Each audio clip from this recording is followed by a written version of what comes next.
O mundo prende a respiração diante de uma das manobras mais arriscadas da política externa recente, a estratégia de Donald Trump em relação ao Irã.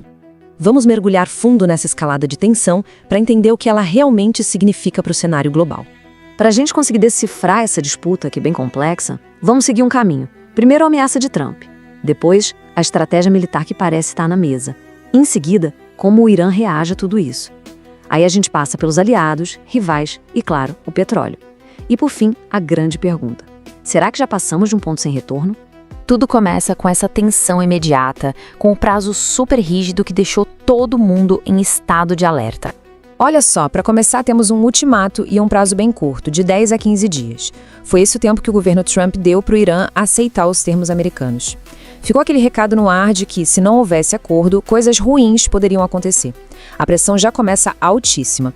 E para mostrar que não era só conversa, os Estados Unidos mandaram para a região 2 gigantescos grupos de ataque naval. Isso não é só retórica, gente, é uma demonstração de força militar real, pronta para agir a qualquer momento. Tá, mas qual seria exatamente o plano americano? A presença de toda essa força naval indica uma estratégia militar bem específica. A expressão que está sendo usada é ataque de decapitação. Pensa numa operação de altíssima precisão.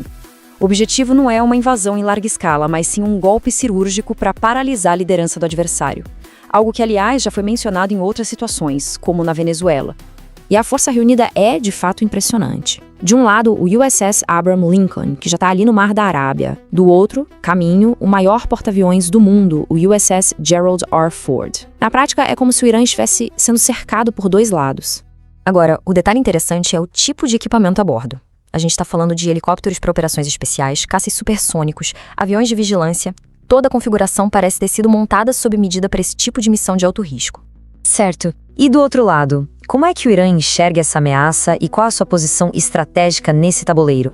Bom, a visão de Teherã é a de que o Irã é um porco-espinho, ou seja, defensivamente muito forte, com uma cultura de resistência e, o mais importante, capaz de causar muita dor numa retaliação graças ao seu enorme arsenal de mísseis que alcança toda a região.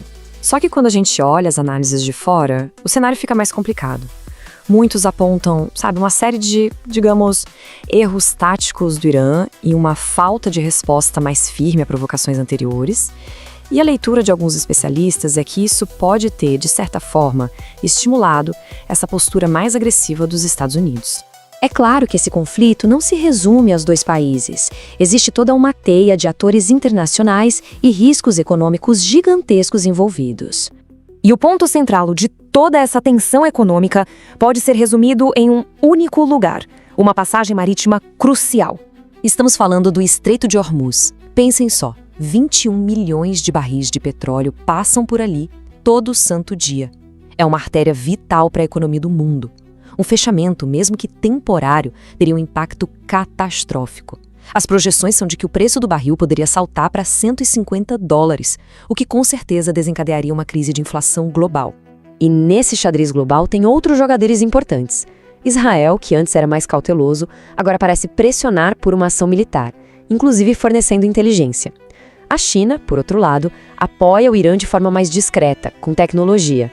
E a Rússia? Bem, é aliada do Irã, mas com a guerra na Ucrânia consumindo seus recursos, seu papel aqui fica mais limitado. E tudo isso nos leva à pergunta final. Ainda existe espaço para uma saída diplomática ou a situação já foi longe demais? A questão fundamental é o que, afinal, os Estados Unidos querem do Irã. É aqui que o impasse fica claríssimo, a definição do que seria um acordo significativo para cada lado. Dando uma olhada nesta tabela, fica evidente. As exigências americanas são enormes. Pedem, na prática, que o Irã abra mão de todo o seu poderio. Do outro lado, as linhas vermelhas do Irã são muito claras. Para eles, essas exigências são simplesmente inaceitáveis. Com a diplomacia nesse beco sem saída, as projeções são bem pessimistas. Como a gente pode ver, analistas e até fontes de dentro do governo chegam a estimar uma probabilidade assustadora de 90% de um conflito militar. Sobra muito pouco espaço para uma solução pacífica. Então, o ponto crucial é este. Se o ataque de fato acontecer, o dia seguinte é uma incógnita total. O que acontece depois de uma campanha de bombardeios ou de uma operação de decapitação? Ninguém sabe ao certo, e as consequências para a região e para o mundo inteiro são, sinceramente, imprevisíveis.